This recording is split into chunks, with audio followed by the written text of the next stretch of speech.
the Chancellor announced this super deduction, he called it. Now, I think he probably needs to get a new PR company, because surely he can come up with a better name than super deduction for this particular tax allowance. But basically, from the 1st of April 21, if you incur expenditure on certain, they call it qualifying plant and machinery generally.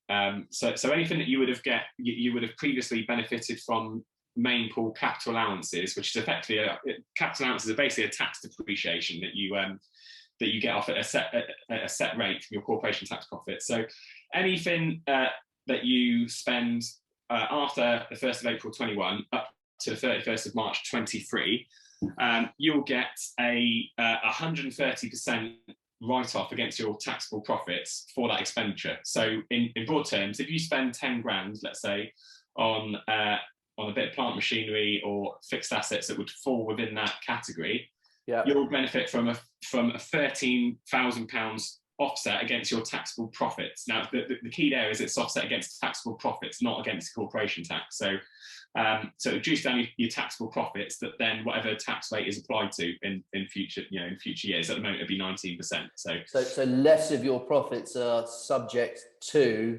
corporation tax. Yeah, effectively, it's going to reduce down if you qualify for that. Super deduction in terms of capital allowances that you mentioned. Yeah, that's it. Yeah, so effectively, you're getting an extra 30% of the cost written off against your taxable profits, basically. So now the key is there that it's obviously capital allowances can apply to unincorporated businesses. It's not just companies that are within the capital allowance regime.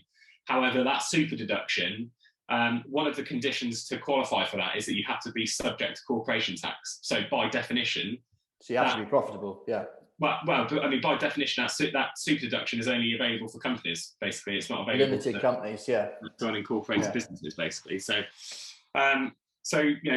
quite generous to try and offset, obviously, the sort of pain coming down the line in the future. But again, the idea of this, as I understand it, is that by giving companies a 130% offset against taxable profits, it's hopefully going to encourage them to go out and spend money and get the economy going again, which is kind of